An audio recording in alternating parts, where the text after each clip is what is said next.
Bonsoir à tous, vous êtes sur Monaco Info, soyez les bienvenus dans cette édition spéciale consacrée à la Journée nationale de Monaco, à l'exposition universelle d'Osaka au Japon. Nous allons revivre ensemble cet événement exceptionnel avec nos équipes sur place et la délégation monégasque. Nous vous proposerons une visite guidée du pavillon Monaco en immersion avec ces jeunes équipes et la délégation monégasque, dont le prince Albert II que vous entendrez. Vous découvrirez également les curiosités des pavillons voisins et d'autres surprises. Et puis nous recevrons en invité 3 acteurs de cet événement. Mireille Martini, commissaire général du pavillon Monaco, le major Olivier Dréan, chef d'orchestre des Carabiniers du Prince, et Mimosa Koike, la danseuse japonaise des ballets de Monte-Carlo. Tout un programme, bienvenue à tous. Sur l'île artificielle de Yumeshima, l'exposition universelle d'Osaka célébrait donc ce samedi la Journée nationale de Monaco, un événement pour lequel le prince Albert II a fait le déplacement, accompagné d'une forte délégation officielle et d'ambassadeurs culturels de la principauté. Retour en images sur cette journée avec notre envoyé spécial sur place, Bastien Bory. Guidés par les accords d'une musique impériale japonaise, le prince Albert II et la princesse Takamado font leur entrée dans ce pavillon au cœur de l'expo universelle. L'hôte cède alors sa place à l'invité et à son hymne, interprété par l'orchestre des Carabiniers.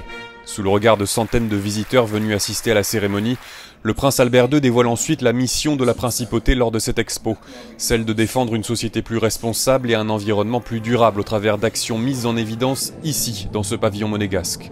Une visite complète des différentes expositions à l'issue de laquelle la ville d'Osaka se voit offrir cet olivier en arrière-plan qui sera replanté sur le site de l'expo Osaka 1970 une fois l'édition de 2025 terminée.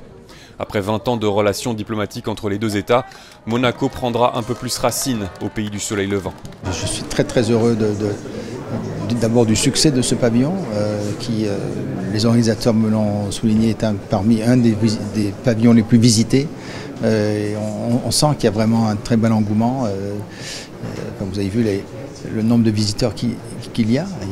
C'est une expo qui a déjà accueilli plus de 9 millions de visiteurs et la principauté approche petit à petit du million de visiteurs dans son pavillon. Donc c'est un très beau succès, c'est un très beau symbole, je crois, des relations entre la principauté et le Japon. On va célébrer l'année prochaine les 20 ans des relations diplomatiques entre la principauté et le Japon. Donc voilà, je pense que ce pavillon est un excellent ambassadeur de la principauté, mais une excellente illustration des liens qui unissent nos deux pays. Donc je suis très heureux que Son Altesse la princesse Takamado ait pu nous accompagner pendant cette journée nationale ici à Osaka. Membre de la famille impériale, la princesse Takamado escorte ensuite le prince souverain dans un pavillon japonais d'inspiration technologique, avant une visite du pavillon de l'Arabie Saoudite, hôte de la prochaine Expo universelle 2030. Puis, c'est au tour de l'orchestre des Carabiniers et des ballets de Monte-Carlo de faire salle comble, au terme d'une longue journée nationale aux accents d'aventure collective.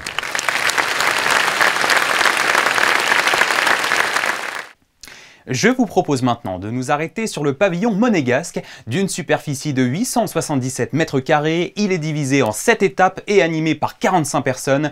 Il aura nécessité 2 ans de préparation en amont depuis le dépôt du dossier de conception par le gouvernement princier. Alors forcément, nous nous sommes demandé ce qu'en pensent les visiteurs qui découvrent le pavillon aujourd'hui. Voici une petite visite guidée du pavillon et les réactions des curieux présents. Le service d'ordre japonais ne s'attendait peut-être pas à être réquisitionné quotidiennement pour réguler les files d'attente au pavillon monégasque. Pourtant, 550 000 personnes en ont franchi les portes depuis l'ouverture il y a 2 mois. Première étape de la visite, une exposition interactive permettant aux intéressés de prendre le contrôle d'un film projeté devant eux, présentant les principaux lieux de Monaco. Au-dessus, la mezzanine et ses jumelles pour une vue plus immersive dans les entrailles de la principauté. Au 3e étage, les caves de l'hôtel de Paris, fondé en 1863, ont exporté une partie de leurs cartes sur l'archipel nippon pour une dégustation soit dans ce salon loin du tumulte de l'expo, soit en terrasse au 4e étage. De quoi délier les langues des Japonais d'ordinaire plutôt taciturnes.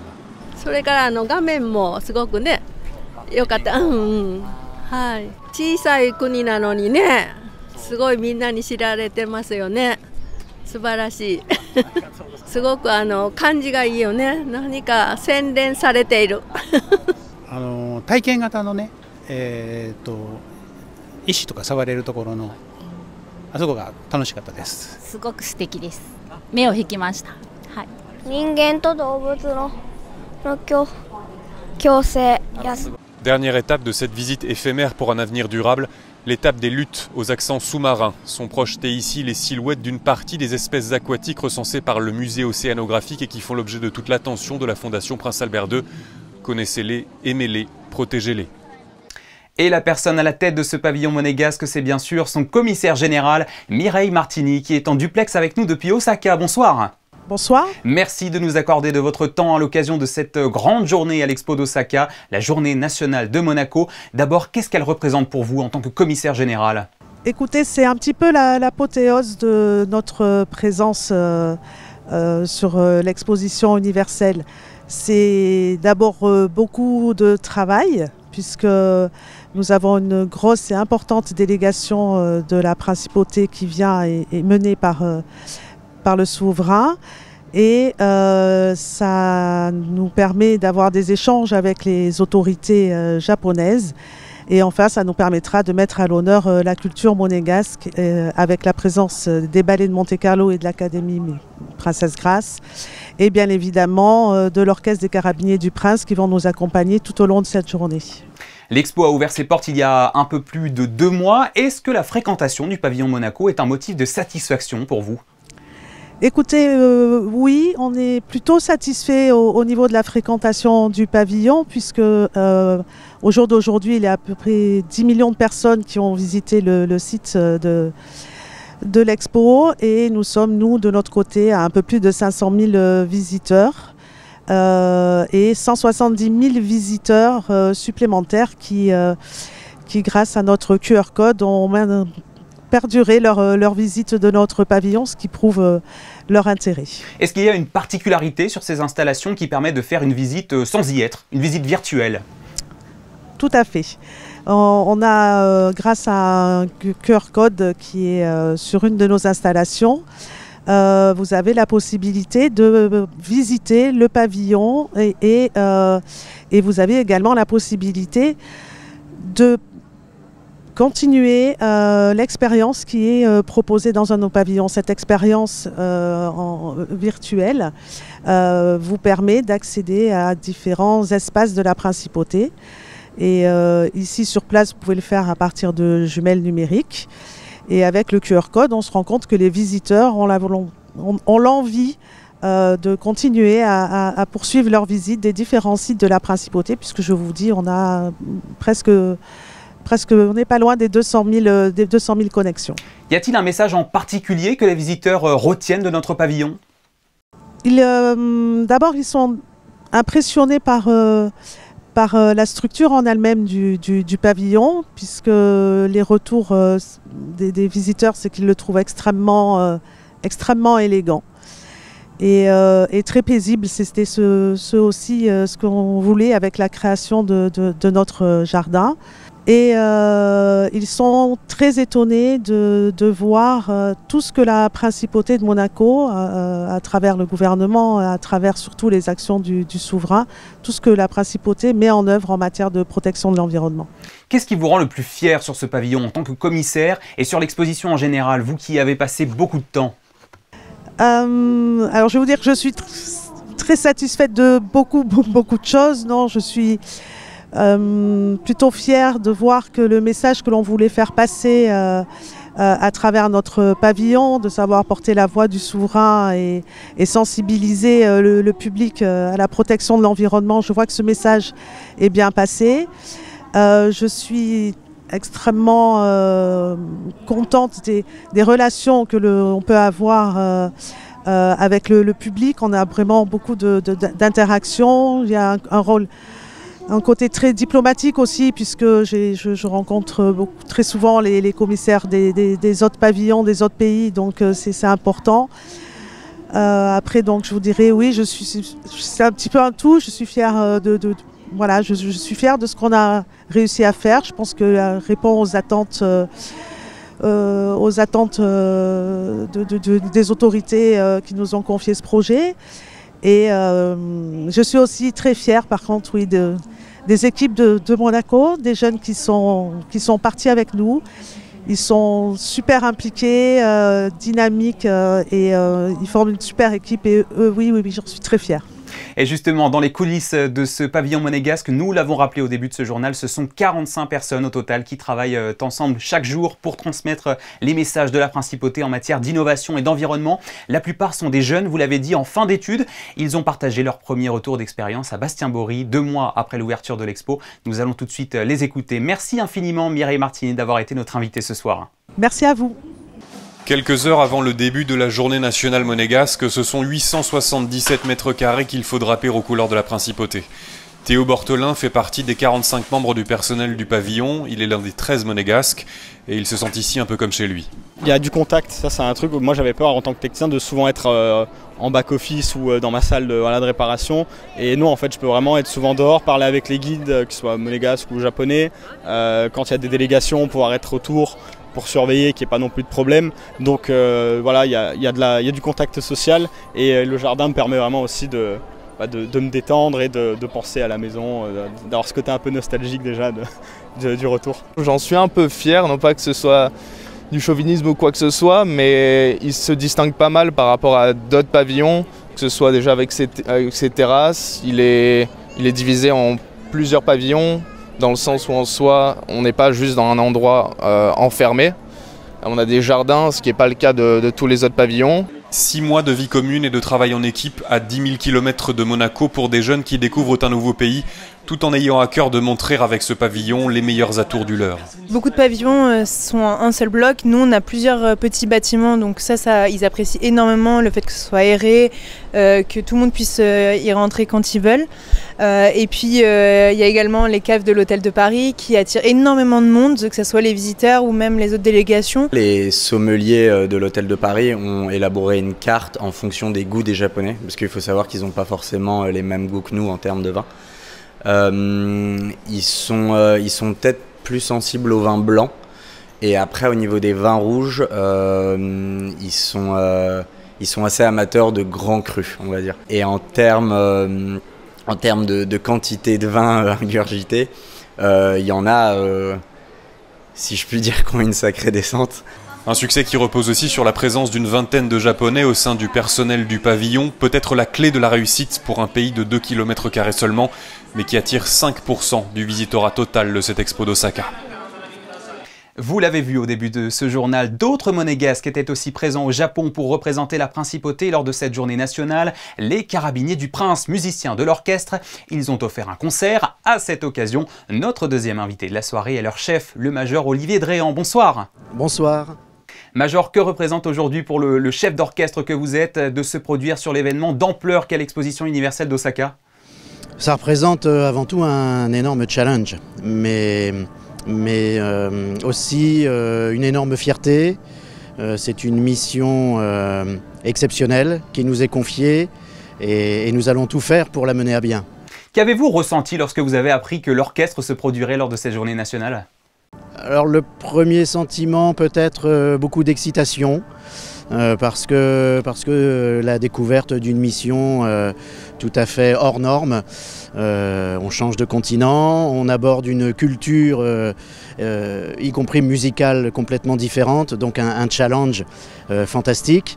Mais après l'excitation, la réflexion et le travail de recherche pour essayer de mener cette mission le mieux possible. J'imagine qu'à cet effet, vous avez adapté le répertoire habituel de l'orchestre. Vous avez imaginé quelque chose de particulier pour cet événement? Oui, tout à fait.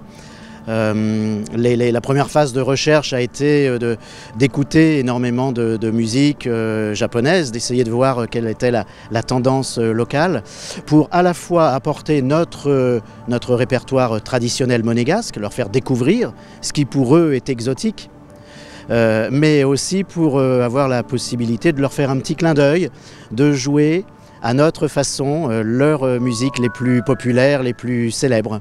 Et il me semble que ce n'est pas la première fois que l'orchestre se produit pour la journée nationale monégasque d'une exposition universelle. Il y en a eu plusieurs. Oui, plusieurs fois, plusieurs reprises.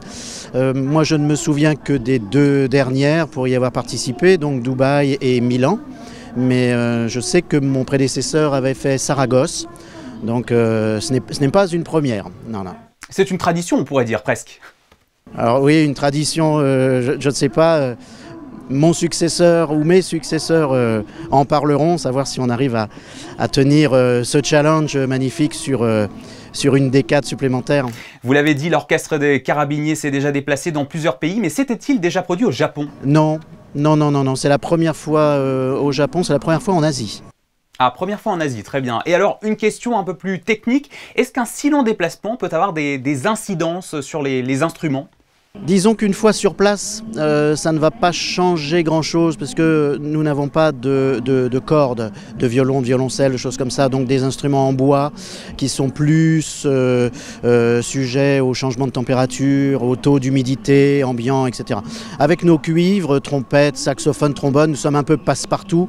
C'est aussi l'intérêt d'un orchestre militaire de pouvoir jouer en toutes circonstances. Donc non, la grosse difficulté a été le transfert en avion pour justement faire en sorte que tout soit à l'abri. Mais une fois sur place, pas d'incidence particulière. Oui, par contre, on imagine bien le défi logistique. Hein. Oui, l'organisation est de taille, 17 heures de vol. 2 avions, donc une possibilité de perdre un peu de matériel ou d'instruments lors des changements, etc., etc. Donc tous les détails sont très importants. En tant que militaire, nous avons, je pense, l'habitude de travailler dans la précision et l'anticipation, mais on n'est jamais à l'abri. Combien de membres constitue l'orchestre à Osaka, Major? Aujourd'hui, l'orchestre est constitué de 23 membres, donc 22 musiciens plus un chef, et nous sommes au complet à Osaka, pardon. Eh bien, merci beaucoup, Major Olivier Dréan, chef d'orchestre des Carabiniers du Prince, d'avoir été avec nous à l'occasion de votre déplacement à l'Expo d'Osaka. Merci beaucoup. Merci.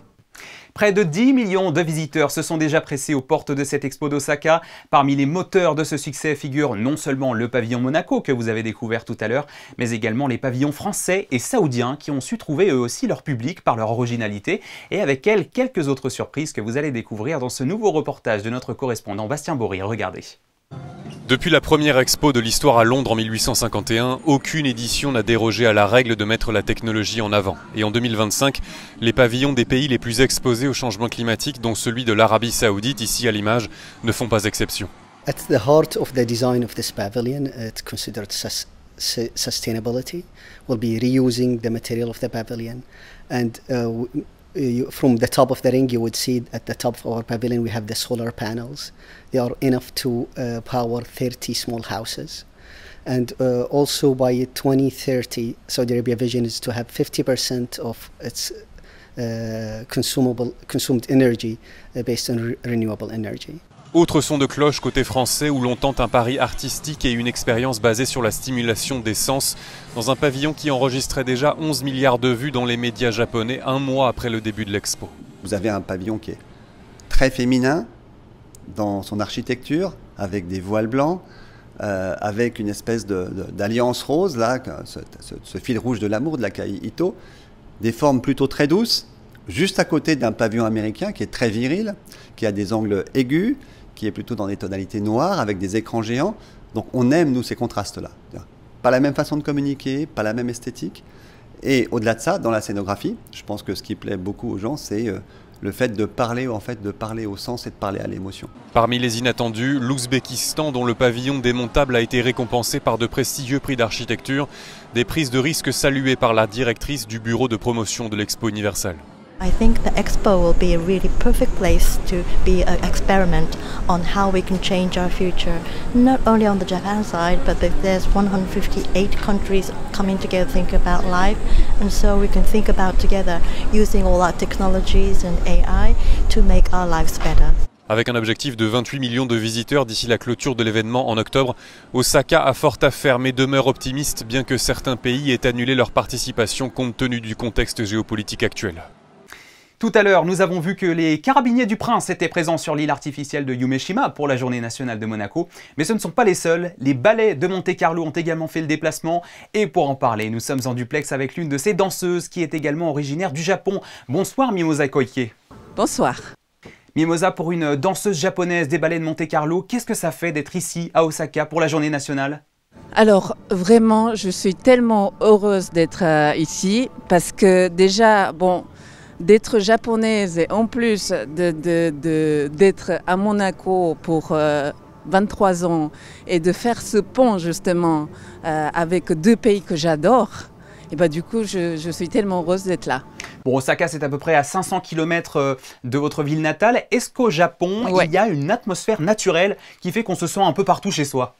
Dès que je me suis atterrie, on va dire à Osaka, quand même, je me suis sentie tout de suite chez moi quand même. Vous êtes ici avec les jeunes de l'Académie Princesse Grace qui font aussi partie du voyage. Vous allez danser avec eux. Est-ce que pour vous, cette intergénérationnalité, c'est une autre passerelle, quelque chose qui vous nourrit? C'est vrai, cette transmission, du coup, il y a plein de façons différentes de faire le pont.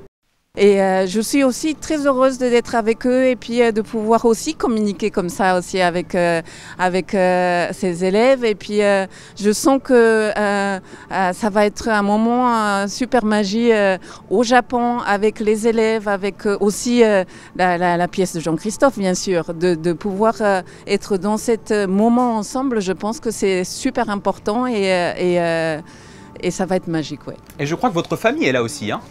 Oui, ma famille va être là. Mes parents, il y a aussi ma cousine, etc. Et mes amis qui vont être là aussi de Tokyo.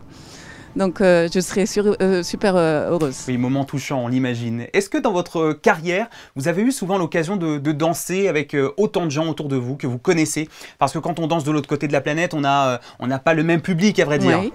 On a eu la chance de venir en tournée au Japon. Mais c'est vrai que c'est un peu différent parce que du coup, de la compagnie, on n'est que deux. Donc, je suis super excitée de pouvoir être là sur scène. Tout ce on fait, ce chemin qu'on fait pour pouvoir être là, ça va se voir. Et je pense que c'est ça qu'on aimerait aussi transmettre. Merci beaucoup Mimosa Koike, danseuse japonaise des ballets de Monte-Carlo, de nous avoir livré votre témoignage. Merci à vous. Merci. Merci.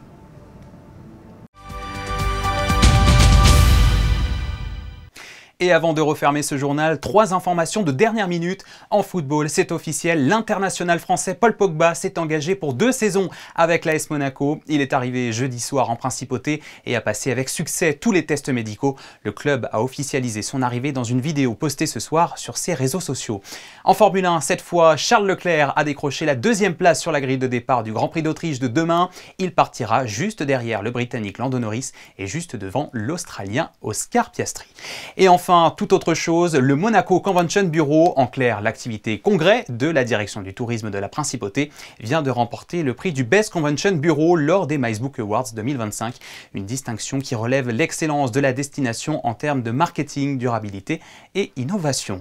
Voilà, c'est la fin de cette édition spéciale consacrée à cette journée nationale monégasque exceptionnelle à l'exposition universelle d'Osaka au Japon. Nous y reviendrons encore davantage dans notre prochaine édition. Je vous laisse justement sur les images de cette journée capturée par notre photographe sur place Stéphane Dana. Juste après, vous avez rendez-vous avec Sarine Kari pour les prévisions météo. Quant à moi, j'aurai le plaisir de vous retrouver demain pour votre édition dominicale. Excellente soirée sur Monaco Info et à demain, 18h30.